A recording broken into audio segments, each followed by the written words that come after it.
Hello everybody, before we dive into today's video, just wanted to briefly mention today's video is brought to you by the historic city of Quincy, Massachusetts, where I am presently in the Richardson wing of the absolutely gorgeous Thomas Crane Public Library. The city is home to the Adams National Historic Park, which preserves the home of Presidents John Adams and John Quincy Adams, two of America's founding fathers, and both of whom were pivotal to an insane number of elements of the United States' rise and development, as well as were a part of some rather interesting and oft-forgotten stories along the way, such as that time Ben Franklin and John Adams slept together and the hilarity that ensued. In Quincy, you can explore the birthplace of these iconic individuals and walk the same halls that they once did, immersing yourself in the beginnings of the United States. But Quincy isn't all about the past. It's a city that beautifully blends history and present-day adventures and experiences, from the iconic USS Salem to the stunning views of the Blue Hills and architectural elegance of the old City Hall and this very Thomas Crane Library. There's something here for everyone. And let's not forget the Epicurean delight that is Quincy's food scene, with an array of global and local flavors. It's a culinary journey that you can't miss. To discover more about what Quincy has in store for you, check out discoverquincy.com. It's time to step into history and create some unforgettable memories. Now let's get into today's video.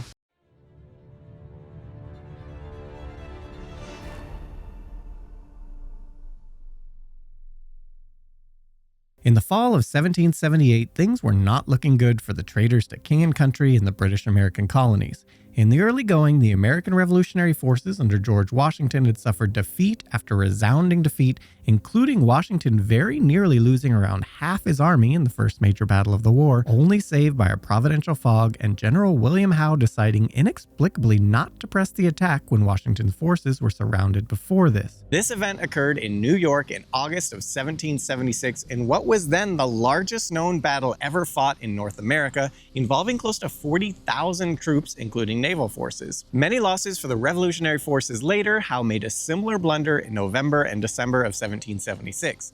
After yet another near catastrophic defeat for the rebels, when nearly 3,000 American troops were captured at Fort Washington, General Washington limped the 4,000 or so remnants of his army south to Delaware. Howe and his vastly larger, better equipped, and better trained army were nearby and could have crushed the Continental Army and either captured or killed Washington. But once again, for what reasons are not fully clear today, Howe chose not to press on and instead began the process of setting up a winter camp with no further offensives planned until spring. Unsurprisingly, morale was low and anxiety high even among the leaders of the revolution.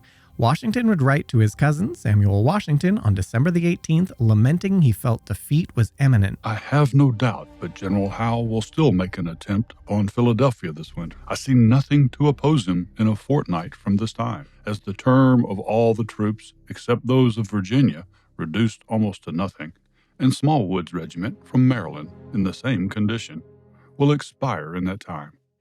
In a word, my dear sir, if every nerve is not strained to recruit the new army with all possible expedition, I think the game is pretty near up. As for his reference to the existing remaining troops expiring, most were under short-term contracts, and with so many sweeping losses, few, if any, were expected to stay on after. As for how to fix all this, Washington was at a loss, going on, "You, at a distance, can form no idea of the perplexity of my situation. No man, I believe, ever had a greater choice of difficulties and less the means of extricating himself than I have. However, under a full persuasion of the justice of our cause, I cannot but think the prospect will brighten, although for wise purposes it is, at present, hid under a cloud." Desperate, his back against the wall and his army about to disband, Washington decided it was time to do something crazy. Benjamin Rush would recount after meeting with Washington on December the 23rd to try to boost his spirits. "While I was talking to him, I observed him to play with his pen and ink upon several small pieces of paper. One of them by accident fell upon the floor near my feet. I was struck with the inscription upon it. It was 'Victory or Death.' As for that potential victory, Washington decided to stop running and go on the offensive, attempting to cross his small army back over the Delaware River despite a winter storm, a partially frozen river, and having to do it all secretly in darkness. From here, he would split that army, hope it all went well and everyone getting in position on time without alerting the enemy, then attack the garrison at Trenton from multiple sides at once. What could go wrong? In the end, only about 2/3 of his army successfully made it across the river, but as Washington had so poignantly noted, he was determined it would be victory or death, and he pressed on. To further inspire his troops, directly before the crossing, Washington reportedly had read to them a passage from Thomas Paine's The Crisis. These are the times that try men's souls. The summer soldier and the sunshine patriot will, in this crisis, shrink from the service of his country. But he that stands it now deserves the love and thanks of man and woman. Tyranny, like hell, is not easily conquered. Yet we have this consolation with us, that the harder the conflict, the more glorious the triumph. What we obtain too cheap, we esteem too lightly. It is dearness only that gives everything its value. Heaven knows how to put a proper price on its goods, and it would be strange indeed if so celestial an article as freedom should not be highly rated.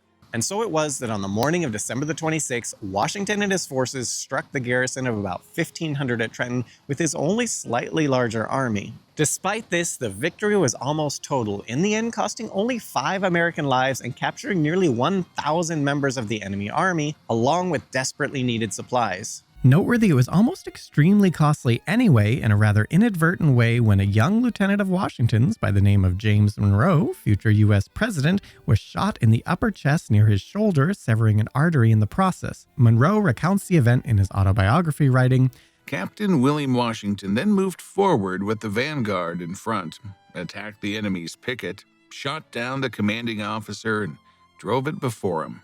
A general alarm then took place among the troops in town. The drums were beat to arms, and 2 cannon were placed in the main street to bear on the head of our column as it entered. Captain Washington rushed forward, attacked, and put the troops around the cannon to flight, and took possession of them. Moving on afterwards, he received a severe wound and was taken from the field. The command then devolved upon Lieutenant Monroe, who attacked in like manner at the head of the corps, and was shot down by a musket ball which passed through his breast and shoulder. He was also carried from the field. Monroe was only saved death thanks to one Dr. John Riker, a civilian who had joined the march when he encountered the soldiers along the road to Trenton and insisted, I know something is to be done, and I am going with you. I am a doctor, and I may help some poor fellow. It turned out that some poor fellow was Monroe himself, with Dr. Riker managing to quickly clamp the severed artery and stop the heavy bleeding. In any event, while it's often claimed the forces at Trenton were not expecting the attack and were all drunk or hungover from Christmas, neither of these things seemed to be the case, including deserters of Washington's army alerting the forces there that Washington seemingly was planning to cross the Delaware and go on the offensive. It would seem from this that while Washington's skills as a tactician have long been lamented, and indeed he only had a few victories he personally commanded during the entire Revolution, when one is determined to win or die and the other side has no such resolve, one can accomplish much. Washington's insanely bold strategy had worked. Shortly after this, at Princeton, Washington scored another resounding victory with his motley band, and while the situation was still dire, these victories help embolden Congress, as well as the populace, to press on. However, many defeats once again followed as the weather warmed and summer hit, including the Continental Congress having to flee Philadelphia in the fall of 1777, famously leading up to Washington wintering the next year at Valley Forge. Conditions there were extremely harsh, resulting in about 1 in 6 of Washington's men dying from a combination of disease, malnutrition, and the harsh weather conditions. Washington would describe the situation, To see men without clothes to cover their nakedness, without blankets to lay on, without shoes by which their marches might be traced by the blood from their feet, and almost as often without provisions as with, marching through frost and snow, and at Christmas taking up their winter quarters within a day's march of the enemy, without a house or hut to cover them till they could be built, and submitting to it without a murmur is a mark of patience and obedience which, in my opinion, can scarce be paralleled. He would also write to Congress at the time, unless some great and capital change suddenly takes place in that line. This army must inevitably be reduced to one or other of these three things: starve, dissolve, or disperse, in order to obtain subsistence in the best manner they can. Something needed to change if the upstart rebels were to succeed in breaking away from Britain. And so it was that Congress turned their sights to Britain's longtime on and off again enemy in France. At the time, it was exceedingly dangerous to transport diplomats from the United States to France, given the British more or less completely controlled the sea in between, but Congress nonetheless had previously managed to successfully send Silas Deane, and not long after, in December of 1776, Ben Franklin and Arthur Lee to see about getting desperately needed aid from France. However, while the trio were in France working towards this, Lee accused Deane of financial impropriety, and Deane was recalled to answer the charges. To try to help, Franklin gave Deane a letter of commendation disputing the charges against him. Franklin also would later lament Lee's seeming delusions and paranoia on a number of such matters, not just with regards to Deane, writing to Lee on April the 3rd, My love of peace, my respect for your good qualities, and my pity of your sick mind, which is forever tormenting itself with its jealousness, suspicions, and fancies that others mean you ill, wrong you, or fail in respect for you. If you do not cure yourself of this temper, it will end in insanity, of which it is the symptomatic forerunner, as I have seen in several instances. God preserve you from so terrible an evil, and for his sake, pray suffer me to live in quiet. Lee's alleged sick mind, however, had done irreparable damage to Deane. Once a prominent patriot and wealthy merchant, Deane would die in disgrace and exile, considered a traitor by his country, despite no real evidence against him outside of Lee's accusations. And indeed, to sum up his tale briefly, after Deane's death, at the request of Deane's granddaughter, Congress completed an audit of his financial records, as well as looked over records concerning the whole affair, and determined that Deane had been falsely accused and had, in fact, acted honorably in his service to the United States while in France. In partial compensation for what Deane and his family had endured since the accusations, as well as that Congress had failed to properly complete an audit that would have vindicated Deane while he was alive, they awarded Deane's heirs $37,000, which is about $1.1 million today. But rewinding back to Deane's recall and Washington and the Revolution's dire predicament, Congress decided to send the tenacious John Adams to replace Deane and assist Franklin and Lee. Adams' specific mission: negotiate a treaty with France to hopefully get desperately needed supplies and money to the rebellion, as well as direct naval and army aid against the British.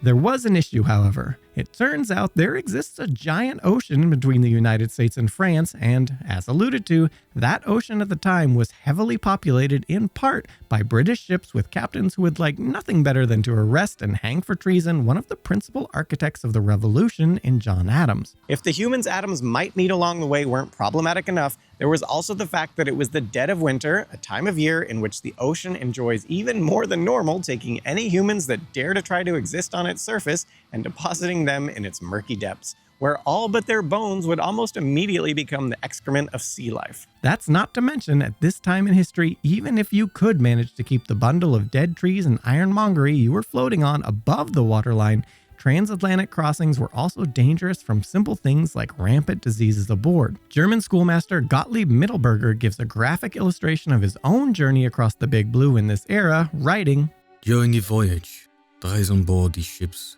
terrible misery, stench, fumes, horror, vomiting, many kinds of seasickness, fever, dysentery, headache, heat, constipation, boils, scurvy, cancer, mouth rot, and the like, all of which come from the old and sharply salted food and meat, also from very bad and foul water, so that many die miserably. Add to this want of provisions, hunger, thirst, frost, heat, dampness, anxiety, wants, afflictions, and lamentations, together with other trouble, as for example, the lice abound so frightfully, especially on sick people, that they can be scraped off the body. The misery reaches a climax when a gale rages for 2 or 3 nights and days, so that everyone believes that the ship will go to the bottom with all human beings on board. In such a visitation, the people cry and pray most piteously. No one can have an idea of the sufferings which women in confinement have to bear, with their innocent children on board these ships, Few of this class escape with their lives. Many a mother is cast into the water of her child as soon as she's dead. One day, just as we had a heavy gale, a woman in our ship who was to give birth, and could not give birth under these circumstances, was pushed through a porthole in the ship and dropped into the sea because she was far in the rear of the ship and could not be brought forward. Nevertheless, the situation was desperate and time-critical, so despite the blockades, the dangerous winter crossing, and all the rest, Congress wanted John Adams in France as fast as humanly possible. As for Adams, at the time the Second Continental Congress selected him for the role, he had recently returned to his private life to sort affairs there, which were in something of a disarray. Adams wrote in November of 1777, "When I asked leave of Congress to make a visit to my constituents and my family in November 1777, it was my intention to decline the next election and return to my practice at the bar. I had been 4 years in Congress, left my accounts in a very loose condition. My debtors were failing. The paper money was depreciating. I was daily losing the fruits of 17 years' industry. My family was living on my past acquisitions, which were very moderate, for no man ever did so much business for so little profit. My children were growing up without my care in their education, and all my pay emoluments as a member of Congress for 4 years had not been sufficient to pay a laboring man upon my farm." Beginning to sort all that was exactly what he was doing in mid-December that year when a packet of letters from Congress arrived. Opened by Abigail Adams, as John was off in Portsmouth, New Hampshire on a legal case, Abigail immediately wrote to James Lovell of the Committee of Foreign Affairs, complaining that Congress was contriving to rob me of all my happiness. As for John Adams, he recounts how he found out, writing, "At the trial of the cause of Portsmouth, and while I was speaking in it, Mr. Langdon came in from Philadelphia, and leaning over the bar, whispered to me that Mr. Dean was recalled, and I was appointed to go to France. It was unexpected, as I had never solicited such an appointment, nor intimated to anyone the smallest inclination for it. After I had mounted my horse for my journey home, Mr. Gary at Yorktown came out of the house of Mr. Roberdeau, where we lodged together, and said to me between him and me that I must go to France. That Mr. Dean's conduct had been so intolerably bad as to disgrace himself and his country, and that Congress had no other way of retrieving the dishonor but by recalling him. I answered that as to recalling Mr. Dean, Congress would do as they thought fit, but I entreated him that neither Mr. Gary nor anyone else would think of me for a successor, as I was altogether unqualified for it. Nevertheless, Adams quickly returned home on December the 22nd, writing, "Upon my return to Braintree, I found to my infinite anxiety that Mr. Langdon's intelligence was too well founded." Unfortunately, Abigail and John's discussion over the matter has been lost to history owing to taking place in person, unlike literally thousands of their conversations via letter during this period, thanks to the couple being separated on and off again for the better part of about 15 years, including one approximately 5 years straight stretch, which Abigail Adams would refer to as her widowhood and patriotic duty. But whatever their specific words, the outcome was inevitable. As happened again and again and again, if the nation called, John and Abigail Adams both felt strongly it was their duty to answer the call no matter what it cost them personally. With Abigail handling the home front, including the business, financial, and parental affairs there, freeing John up to focus on whatever task his country had given him. On this general philosophy of life being measured by the service you give, Abigail had previously written to her husband in October of 1774, "You cannot, I know.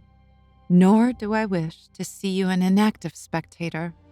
We have too many high-sounding words and too few actions to correspond with them." John Adams would later write of their considerations with this specific appointment and his pending trip aboard the relatively newly minted 24-gun frigate Boston, commissioned by Congress in 1776. When the dispatches from Congress were read, the first question was whether I should accept the commission or return it to Congress. The dangers of the seas and the sufferings of a winter passage, although I had no experience of either, had little weight with me. The British men of war were a more serious consideration. The news of my appointment, I had no doubt, were known in Rhode Island, where a part of the British Navy and Army then lay, as soon as they were to me, and transmitted to England as soon as possible. I had every reason to expect that ships would be ordered to intercept the Boston from Rhode Island and from Halifax, and that intelligence would be secretly sent them, as accurately as possible of the time when she was to sail. The consequence of a capture would be a lodging in the Newgate for the spirit of contempt, as well as indignation and vindictive rage with which the British government had to that time conducted both the controversy and the war forbade me to hope for the honor of an apartment in the Tower as a state prisoner, as an act of their Parliament would authorize them to try me in England for treason, and proceed to execution too.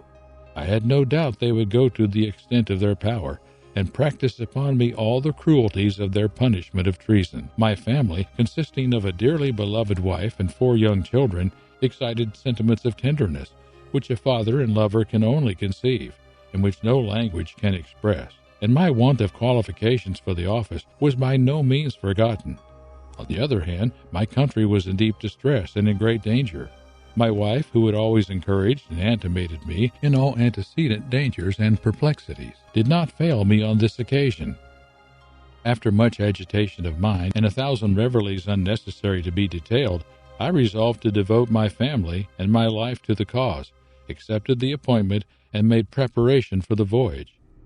And so it was that within just 1 day of arriving back in Braintree, John Adams wrote a letter to Congress informing them he had decided to go to France. As for Abigail, he writes, "He discovered an inclination to bear me company with all our children.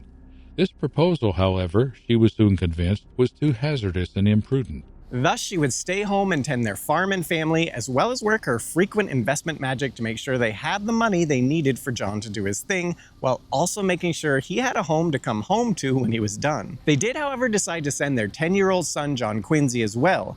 Abigail would write she had 1,000 fears about this, including the temptations Paris offered a young man should their stay be lengthy, the possibility the ship would end up at the bottom of the ocean or captured and John Quincy impressed into the British Navy, etc. But despite all these risks, they felt that if he survived and remained uncaptured, it would all likely be a phenomenal life experience for him to help prepare him for the life of greatness and service they expected of him. Beyond this, it would also afford him time directly under the care of his father as he began to transition from boy to man. Noteworthy, at this point, they had no concept of how long John Adams would be staying in France, with it possibly even being for several years. And so it was that on February the 13th, 1778, while George Washington and his troops were, as alluded to, enduring a bitter cold winter in Valley Forge, John Adams, with John Quincy in tow, secretly headed out to meet the Boston, a 114 feet long and 514-ton frigate captained by 30-year-old Samuel Tucker. While you might think Tucker was a bit young for such a prominent position, he was highly experienced, being a son of a sea captain and more or less spending much of his life at sea, starting at the age of 11,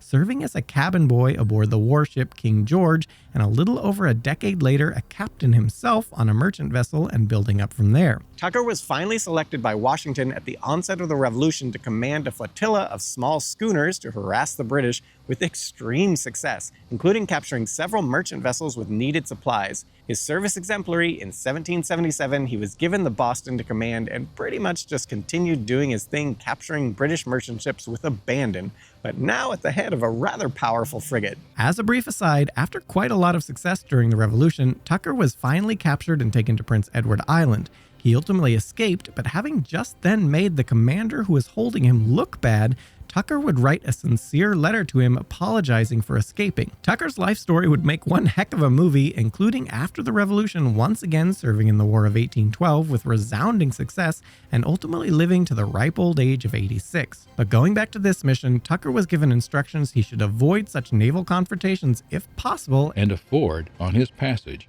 every accommodation in your power, and to consult him on all occasions with respect to your passage and general conduct, and the port you shall endeavor to get into, and on all occasions have great regard to the importance of his security and safe arrival. As for the crew, the Boston could maintain a complement of up to 200 people, and in this journey, beyond the crew, included 36 passengers comprising mostly French officers returning to France after serving in the Continental Army. Noteworthy also aboard were the likes of Silas Deane's son, Jesse Deane, who was 11 at the time, with the disgraced Silas requesting Adams look after his son on the voyage. Adams notes of this, "Since my embarkation, Master Jesse Deane delivered me a letter from his uncle Barnabas Deane, dated the 10th of February, recommending to my particular care and attention the bearer, the only child of his brother Silas Deane, Esquire, making no doubt as to the letter adds, that I shall take the same care of a child in his situation, which I would wish to have done to a child of my own, in the like circumstances. It is needless to mention his youth and helplessness, also how much he will be exposed to bad company, and to contract bad habits, without some friendly monitor to caution and keep him from associating with the common hands on board. Picking up another charge in addition to this, Adams states, About the same time, another letter was delivered to me from William Vernon, Esquire, of the Continental Navy Board at Boston, dated February the 9th. Asking Adams if he could likewise look after his son and try to set him up with a good Protestant merchant family for the boy to learn a trade from, and entrusting Adams with 100 pounds sterling to try to broker such an apprenticeship and accommodation for Vernon's son. Adams sums up of these charges, Thus I found myself invested with the unexpected trust of a certain kind of guardianship, of 2 promising young gentlemen, besides my own son, a benevolent office which would have been peculiarly agreeable to me, if I had not a prospect before me of too much occupation in my own to be at leisure to discharge the duties of it with that attention which it might. But as for meeting the Boston in the first place, as Adams had alluded to, because of the number of spies around the Boston at the time, the importance of the mission, and the prominence of the diplomat they were sending, a man in John Adams, who was arguably one of the top 5 individuals helping to create the United States, boarding the Boston publicly would have been extremely unwise. In fact, for such reasons, Adams seems to have not even informed his clients in his law practice he was leaving and could no longer represent them in court, nor does he seem to have told any of his friends or extended family, most of whom only found out he departed long after he'd left for France. Thus, rather than board with the other passengers and crew, they decided on a secret rendezvous at Hughes Neck in Quincy Bay at dusk. Adams would write of all this, A longer time than I expected was required to fit and mend the frigate. The news of my appointment was whispered about. I was almost out of patience in waiting for the frigate till the 13th day of February, 1778, when Captain Samuel Tucker, commander of the frigate Boston, met me at the house of Norton Quincy, Esquire, in Braintree, where we dined. After dinner, I bid adieu to my friend and Uncle Quincy, and sent my baggage and walked myself with Captain Tucker, Mr. Griffith, a midshipman, and my eldest son, John Quincy Adams, between 10 and 11 years of age, down to the Moonhead, where lay the Boston's barge. In our way, we made a halt of a few minutes at the house of Mr. South Spear, on Neck, where some sailors belonging to our barge had been waiting for us. The good lady, who was an Adams, came out very civilly to invite us in. We had no time to spare, and excused ourselves. She was an amiable woman, with very delicate health, much afflicted with hysterical complaints, often a little disarranged in her imagination. At this time she was somewhat flighty, and accosted me in an alarming manner. Mr. Adams, you are going to embark under very threatening signs. The heavens frown, the clouds roll, the hollow winds howl, the waves of the sea roar upon the breach. And on she went on such a strain that I seemed to be reading Ossian. But I was not enough of a Roman to believe in an ill omen. It was only a prelude to a comedy, which I feared all my voyages and negotiations would prove to be.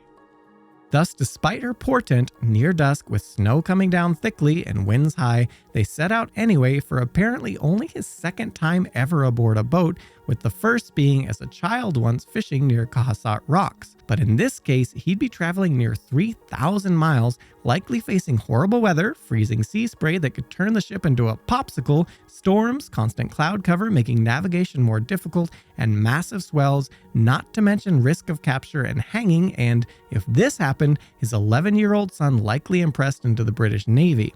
All to head to a city with 20 times the population of the biggest city he'd ever seen, not to mention he didn't speak French, had no experience with European aristocratic politics, was on a critical mission for his new nation where if he and his compatriots failed, the nation likely would also fail, and with many of the leaders, including himself, likely swiftly executed in the aftermath and their families disgraced. No pressure. The wind was high and the sea very rough, but by means of a quantity of hay in the bottom of a boat, and good watch coats with which we were covered, we arrived on board the Boston, about 5 o'clock, tolerably warm and dry. From here, things seemed like they would start well. On the morning of Sunday, the 15th of February, the last anchor was weighed, and we came under sail before breakfast, with fine wind, a pleasant sun, but a sharp cold air. Thus I supposed I had bid farewell to my native shore, perhaps forever. but I was disappointed. The captain, either to take leave of his friends or in hopes of obtaining more sailors, steered a course that was unexpected, and we arrived and anchored in the harbor of Marblehead about noon. Unfortunately for them, they did not make it far after, with Adams writing, On Monday, February 16, 1778, we had for our mortification another storm from the northeast, and so thick a snow that the captain thought he could not go to sea. Our excursion to this place was unfortunate, because it was almost impossible to keep the men on board. Mothers, wives, sisters came and begged leave for their sons, husbands, and brothers to go on shore for 1 hour, so it was very hard for the commander to resist their importunity. I was anxious because I thought we should not have another wind so good as that we had lost. The commander of the ship was active and vigilant, and did all in his power, but he wanted men. He had very few seamen. All was as yet chaos on board. His men were not disciplined. Even the Marines were not. The men were not exercised to the guns. They hardly knew the ropes. Finally, on February the 17th, the young Captain Tucker had the ship truly on its way to France, with Adams critiquing Tucker and every little thing done aboard the ship the entire way. Adams writes of this, I am constantly giving hints to the captain concerning order, economy, and regularity, and he seems to be sensible of the necessity of them, and exerts himself to introduce them. For a small taste, Adams wrote on February the 27th, One source of the disorders in our ship was a great irregularity in the meals. There ought to have been a well-digested system for eating, drinking, and sleeping. At 6, all hands should have been called up. At 8, they should all breakfast. At 1, they should dine, and at 8, they should sup. It should have been penal for the cook to fail of having his victuals punctually ready. This would have been much for the health, comfort, and spirits of the men, and would have greatly promoted the business of the ship.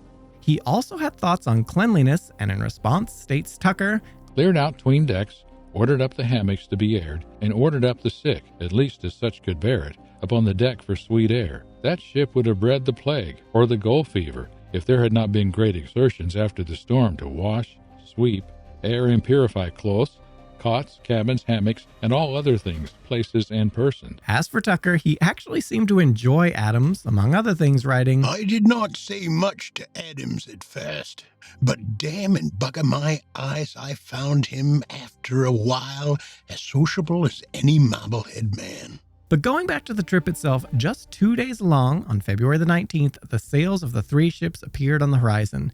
Adams recounts of this, In the morning we discovered 3 vessels ahead of us. They appeared to be large ships, and Captain Tucker, observing them with his glasses, gave it as his opinion they were British frigates, and was preparing to give orders to avoid them. But a murmur arising among the men, which was countenanced by some of the petty officers, if not by some of the 3 lieutenants, who were eager for prizes. They would not run from an enemy before they saw him. They would not fly from danger before they knew they were in it. They were only 3 fine, rich English merchantmen, or perhaps transports, and would make fat prizes. To humor his men, Captain Tucker gave orders to make all sail towards them. It was not long before we were near enough to see they were frigates and count their guns, to the full satisfaction of every man on board. No man had an appetite for fighting 3 frigates at once in our feeble state. Orders were given to put away, and our officers had discovered that our frigate sailed uncommonly fast near the wind. This course was therefore taken, and we soon lost sight of 2 of the ships, but the 3rd chased us the whole day. Sometimes she gained us, and sometimes we gained in our distance from her. But each time they thought they'd managed to escape, her sails would reappear on the horizon and begin to close in the distance again. In preparation, during the entire ordeal, Captain Tucker instructed the cannon should always be kept on the ready to fire at a moment's notice, and crew kept on high alert to fight. Finally, on the 3rd day, the wind died and battle seemed inevitable. Adams writes, Captain Tucker thought it was his duty, therefore, to avoid fighting, especially with an unequal force if he could. But if he could not avoid an engagement, he would give them something that should make them remember him. I said and did in all my power to encourage the officers and men to fight them to the last extremity. My motives were more urgent than theirs, for it will easily be believed that it had been more eligible for me to be killed on board the Boston or sunk to the bottom in her than to be taken prisoner. I sat in the cabin at the windows in the stern, and saw the enemy gaining upon us very fast, she appearing to have a breeze of wind, while we had none. Our officers were of opinion she had oars out, or some other machinery to accelerate her course. Our powder, cartridges, and balls were placed by the guns and everything ready to begin the action. However, with battle seemingly soon to commence, they would be delivered from such a fight by an entirely different danger from a much more formidable foe, Mother Nature. Adams goes on, Although it was calm on the surface of the sea where we lay, the heavens had been gradually overspread with very thick black clouds, and the wind began to spring up.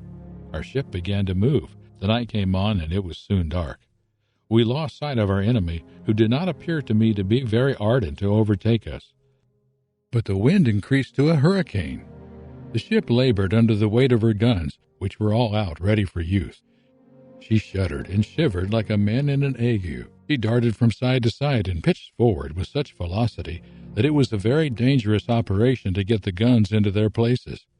If by any accident, or want of skill or care, one of those heavy cannon had got loose, it would have rolled with the vessel, and infallibly have gone through the side.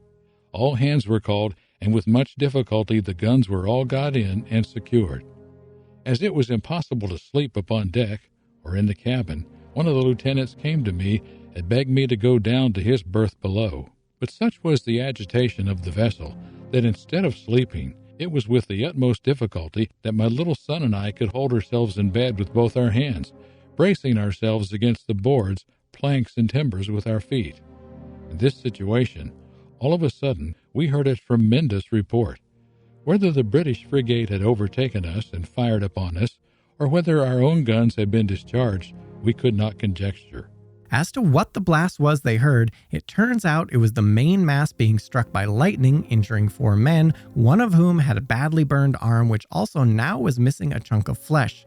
Adams recounted the man died raving mad 3 days later. He wouldn't be the last to die on the voyage from injuries sustained from a freak event. More alarming about this lightning strike, however, was that in the midst of all this terror and confusion, I heard a cry that the powder room was open. Cartridges, powder horns, if not some small cask of powder, had been left rather carelessly in various parts of the ship near the guns. If a spark of the lightning had touched any of these, the consequences might have been disagreeable enough. But if it had reached the powder room, it would have made an end of the business. The men were alarmed at the danger of the powder room, and sailors and marines scampered away with their lanthorns in such a hurry that I apprehended more danger to the powder room from their candles than from the lightning. But instantly I heard the voice of an officer. "Be cool, no confusion. Come back with all your lanthorns. I will go with mine and secure the powder room." I was as much pleased to perceive the immediate obedience of the men as to hear the voice of the officer.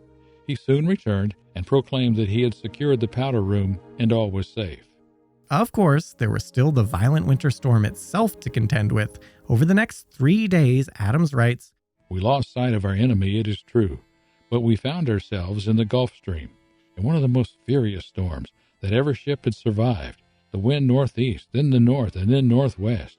It would be fruitless to attempt a description of what I saw, heard, and felt during these 3 days and nights. Every schoolboy can turn to more than one description of a storm in his Virgil, but no description or verse of a hurricane in the Gulf Stream, always the wind always crossing the rapid current in various angles, has ever been attempted, as far as I know, to describe the ocean, the waves, the winds, the ship, her motions, rollings, pitches, ringings, and agonies, the sailors, their countenances, language, and behavior, is impossible.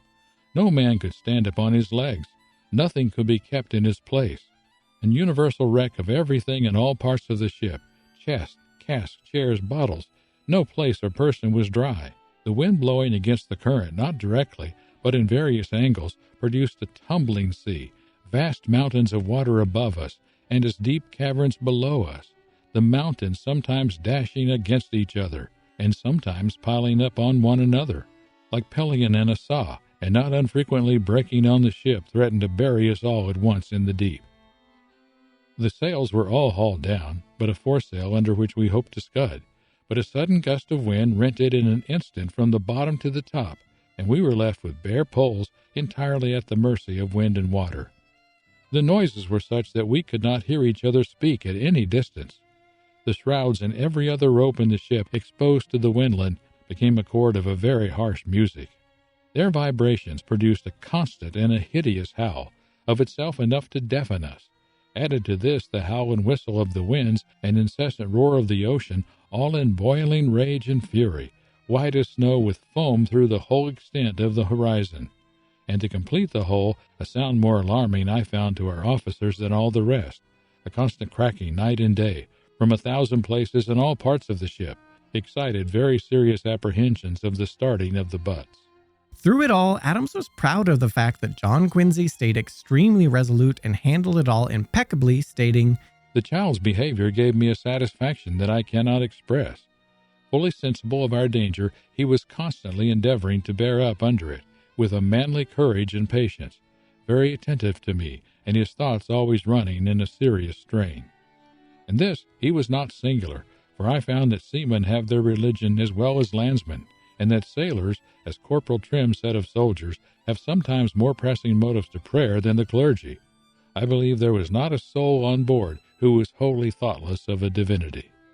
I more than once heard our captain, who was no fanatic, on stepping into his cot towards morning, offering up his prayer to his God, when he had no suspicion that anyone heard him, and in a very low but audible voice, devoutly imploring the protection of heaven for the ship and the preservation of himself, his officers, passengers, and men."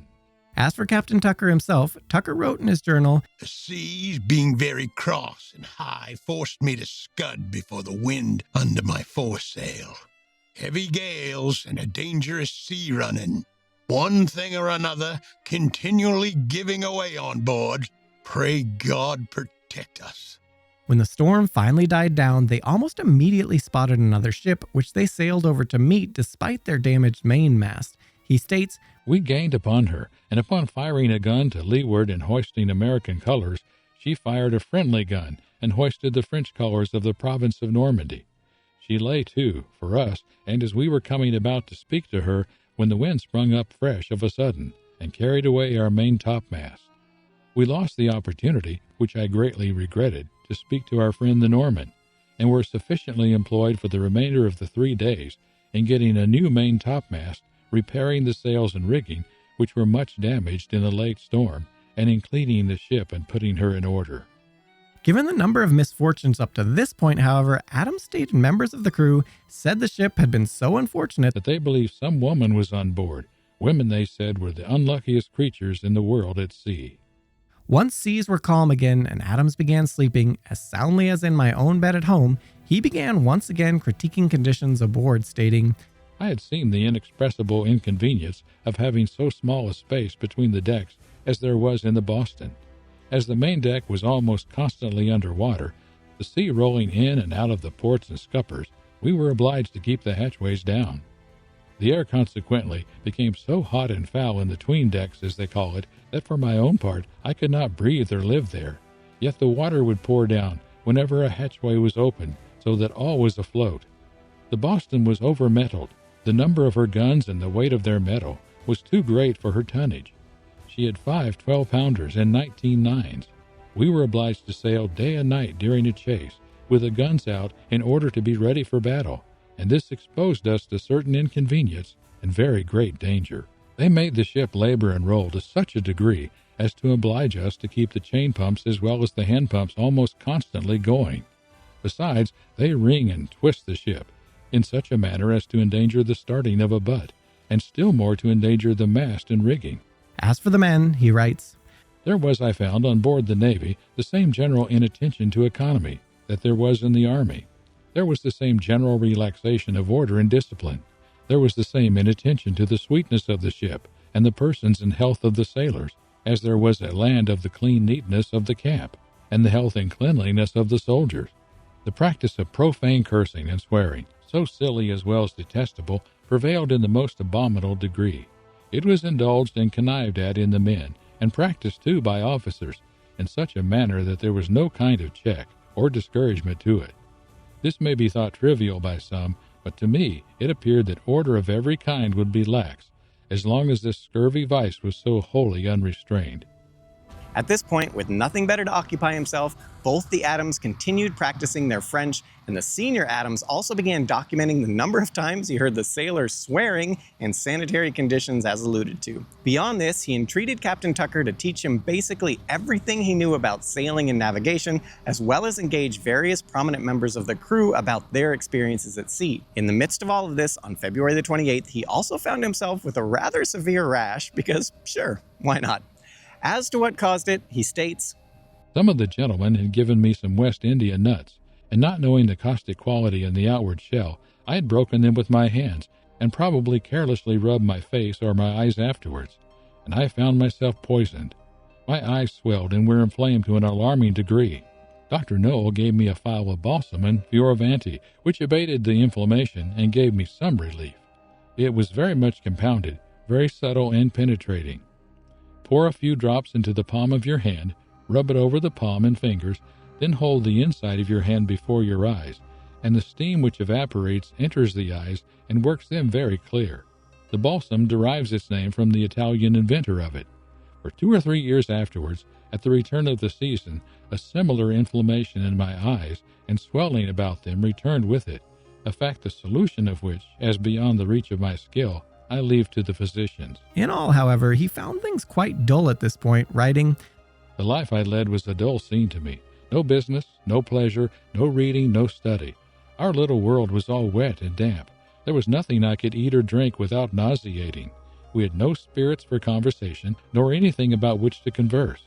We saw nothing but sky, clouds, and sea, and then seas, clouds, and skies.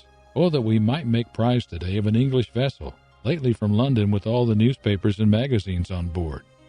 Adams would soon get his wish. On March the 10th, the crew spotted yet another British ship, the Martha, a heavily armed merchant vessel.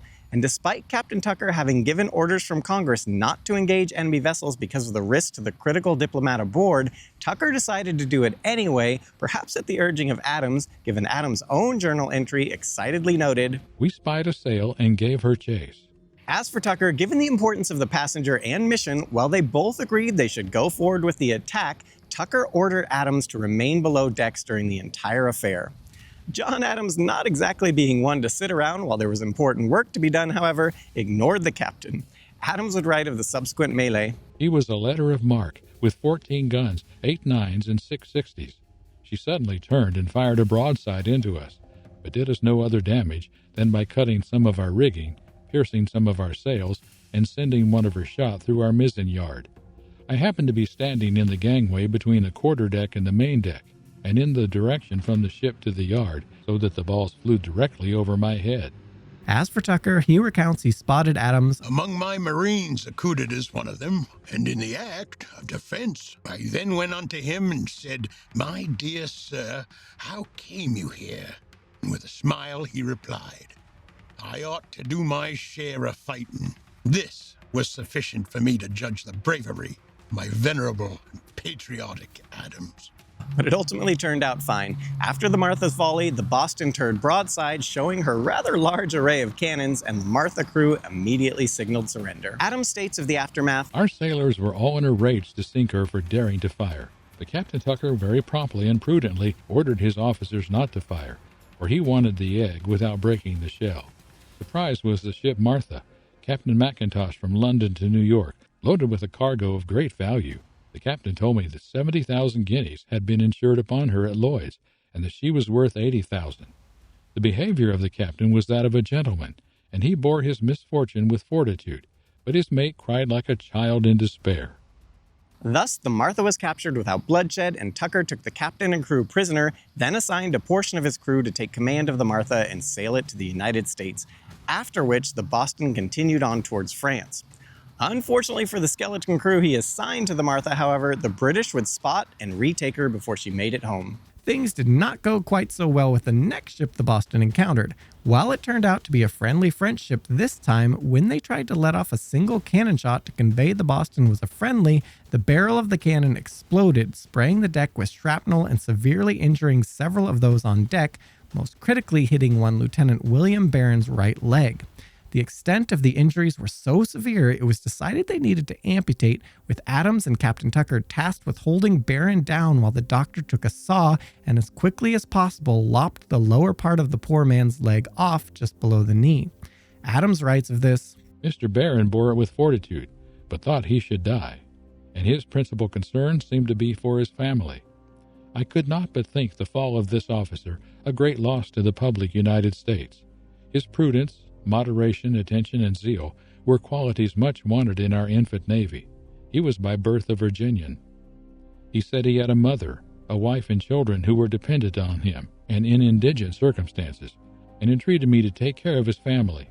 I promised him that as soon as I could write to America, I would recommend his family to the care of the public as well as of individuals.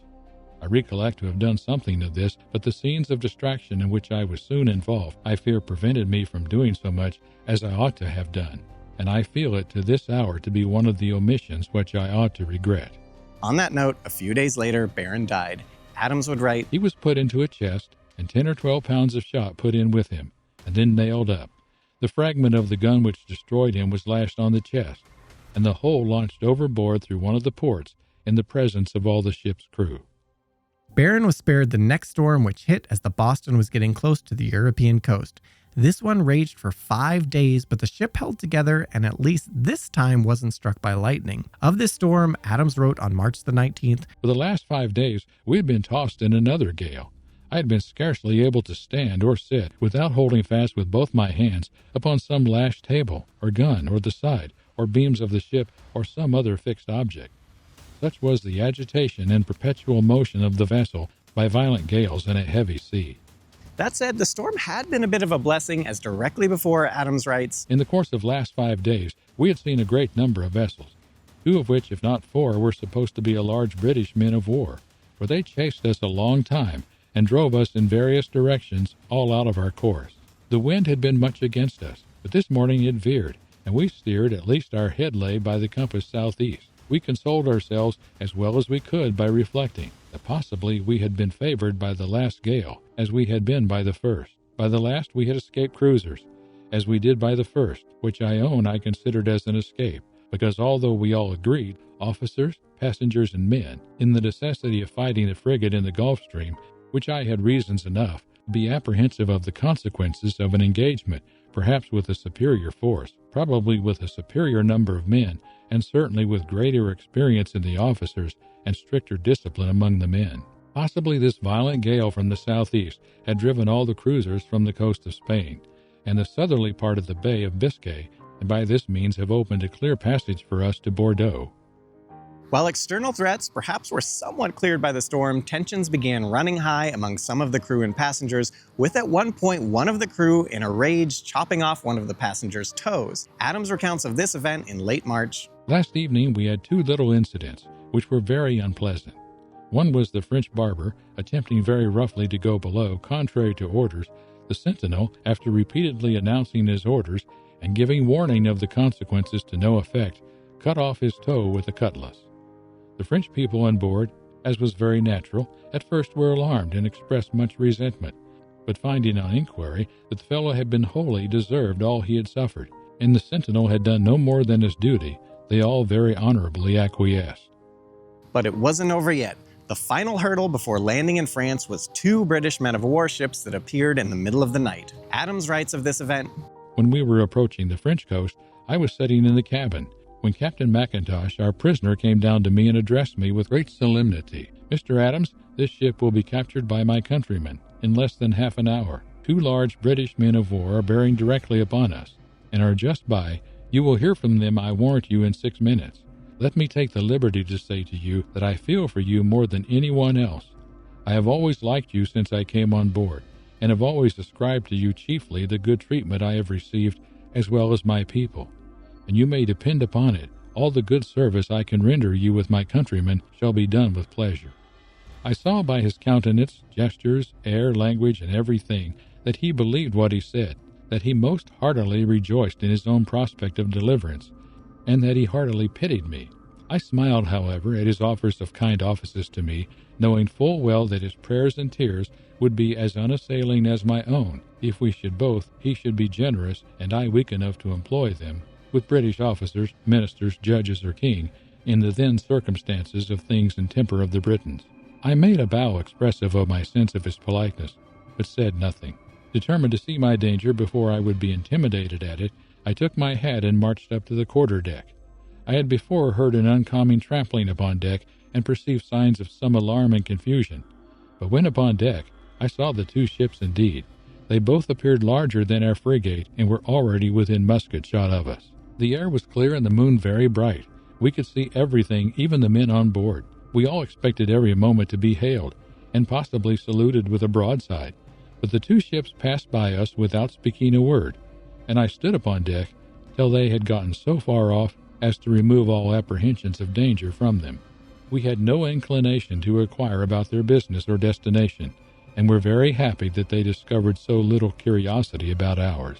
Not long after a 5-week perilous journey, the Boston crew spotted the Spanish mainland and then headed up to France. In celebration, one of the captured crew from the Martha reportedly played the fiddle for the Boston's crew, and they had something of a dance party on deck. Once off the coast on March the 28th, however, because of the uncooperative winds, they were made to wait several days before they were able to complete their journey, with Adams writing, "We had no wind, but a very disagreeable soul, and nothing could be more tedious to me than this idle life.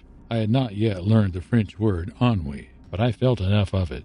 Once anchored at Bordeaux, Adams was invited to dine aboard the French warship there, which he noted was vastly cleaner than the Boston. It was, to quote, "as clean as in any gentleman's house." While the food and the cleanliness was a nice change of pace, he learned, much to his happiness on the one hand but chagrin on the other, that after the American victory at Saratoga, the U.S. and France had already formed an alliance on February the 6th, a week and a half before Adams had even departed for France with the Treaty of Amity and Commerce.